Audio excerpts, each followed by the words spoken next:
Hola, ¿cómo están? Bienvenidos a este módulo número 3 de nuestro curso de habilidades directivas.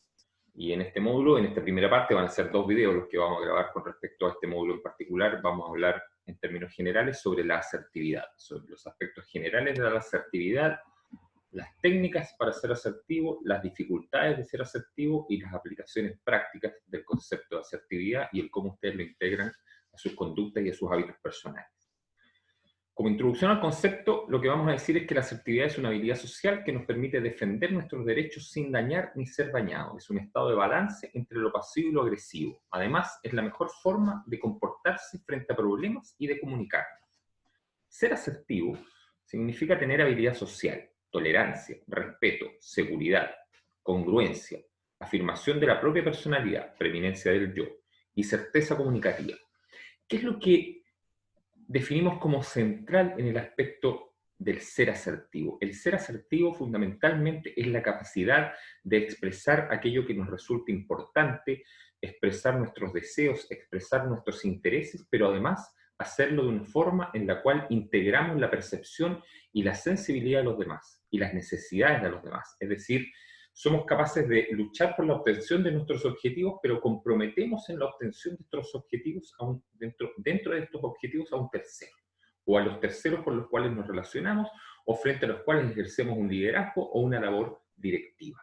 Entonces, el eje, si bien está puesto en el yo, no está puesto en la concepción que entendemos habitualmente como individualidad, es decir, no nos importamos exclusivamente por nosotros mismos, sino que nos importamos también por lo que ocurre en nuestro contexto y nos importamos en función de la incidencia que va a tener nuestra propia conducta en relación a la relación que establecemos con otros. Es fundamental para ser asertivo el aprender a decir que no. En general, el decir que no es algo que nos genera preocupación, que nos genera temor, que nos genera inquietud, que no nos da la certeza de cuál va a ser la respuesta que vamos a recibir cuando nosotros nos atrevemos a decir que no. Y por lo tanto, tenemos que hacernos las siguientes preguntas. ¿Alguna vez ustedes han dicho que sí cuando han querido decir que no? ¿Alguna vez han terminado haciendo algo que no querían hacer solo por no ser capaz de negarse? ¿Sienten que a veces otras personas lo convencen de hacer cosas que realmente no quiere hacer? Si la respuesta a todas estas preguntas o a alguna de estas preguntas es que sí, entonces usted necesita entrenarse y necesita adquirir mejores capacidades para aprender a decir que no, y tiene que entender que el decir que no no es una conducta negativa y no tiene por qué tener un peso negativo. El aprender a decir que no, fundamentalmente con lo que tiene que ver es con que usted sea capaz de expresar su necesidad de negarse a algo que usted no quiere aceptar, y que si usted no lo evidencia o no lo expresa explícitamente, probablemente termine ocurriendo y usted deba asumir los costos o deba asumir la insatisfacción que esa situación le va a generar solo por no haberse atrevido a negarse.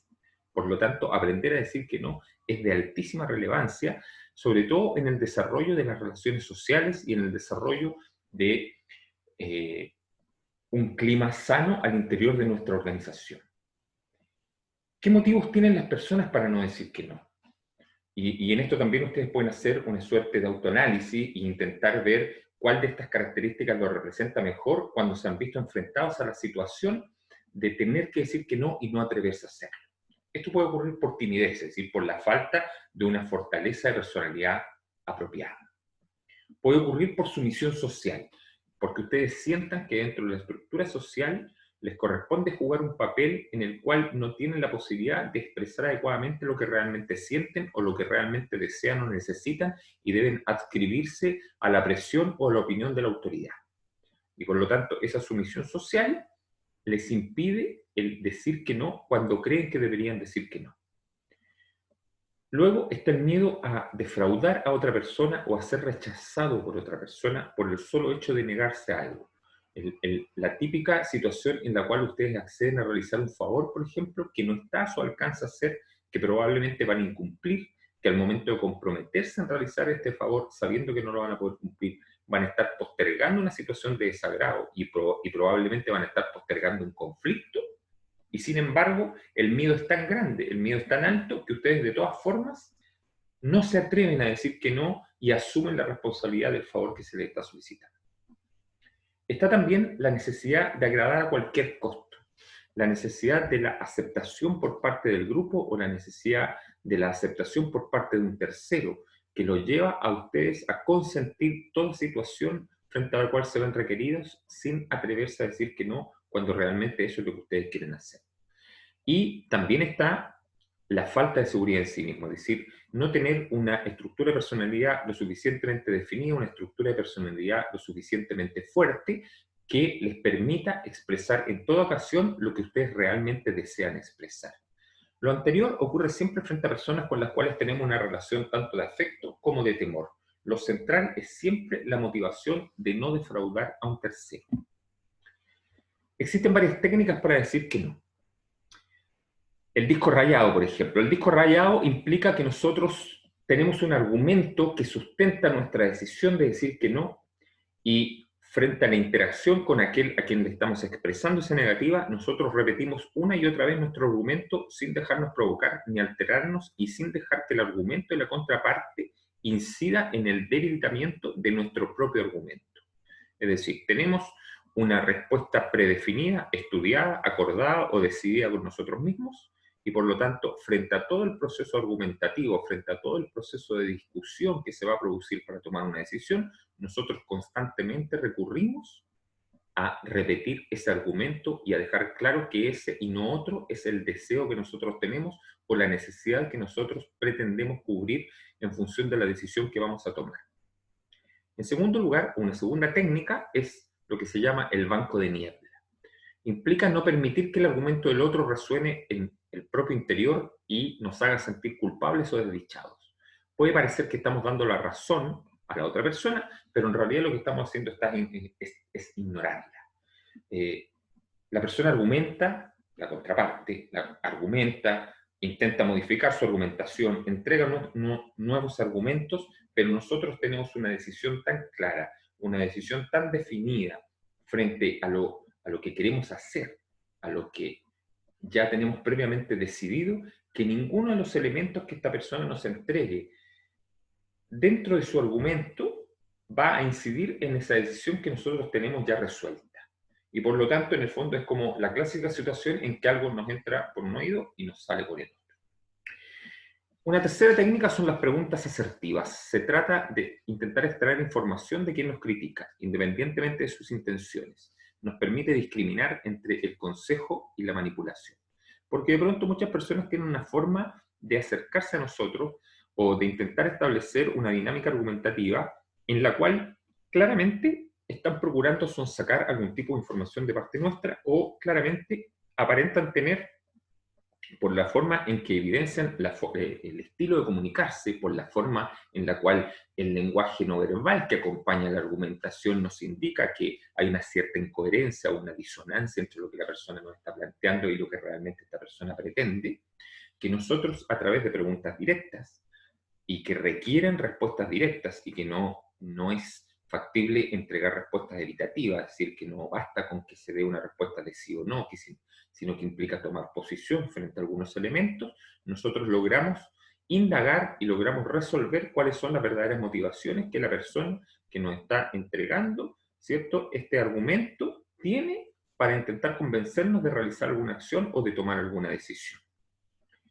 Luego está la técnica del sándwich. La técnica del sándwich implica, en cierto modo, suavizar la situación. ¿Ah? Es como cuando hablamos del garrote y la zanahoria. ¿Sí? Nosotros le damos una zanahoria al animalito, al caballo, después un garrotazo, después le damos otra zanahoria. Entonces el caballito abre la boca, se come la zanahoria, después intentamos forzarlo a ejercer algún tipo de acción y luego para recompensarlo le damos otra zanahoria. En este caso, lo que hacemos es entregar un mensaje positivo, como, mira, me caes tan bien en realidad, pero lo que tú me estás planteando no es lo más apropiado y creo que no estoy de acuerdo, pero eso no implica que nosotros seamos grandes amigos y vamos a continuar siéndolo. ¿Hagamos un asado el fin de semana? ¿Se entiende más o menos? Es decir, ustedes colocan su negativa dentro de un marco en el cual lo relevante es la expresión afectiva positiva al inicio del mensaje y al final del mensaje. y por lo tanto la persona, si bien recibe ese no, que no era lo que esperaba como respuesta, lo va a recibir suavizado, lo va a recibir con mayor tranquilidad y le va a resultar más fácil aceptarlo. Y luego está el enojo que desarma. El enojo que desarma es una herramienta que nosotros debemos utilizar cuando nuestro interlocutor se muestra verbalmente agresivo, haciéndole saber que, por ejemplo, solo vamos a hablar cuando éste se calme. Es decir, si nosotros nos vemos expuestos a agresividad verbal, si nosotros nos vemos expuestos a un aumento en la actitud autoritaria, dominante, impositiva por parte de la contraparte, nosotros sencillamente dejamos de interactuar con él y le dejamos claro verbalmente que nosotros no vamos a continuar desarrollando esa conversación hasta volver a un cauce de comunicación de características normales. ¿Cómo afrontamos asertivamente las críticas? Afrontar asertivamente las críticas implica dominar el arte de manejar la denigración y la desaprobación de los demás, reaccionando sin odio, sin poner en juego nuestra autoestima y sin perder la capacidad de funcionar adecuadamente.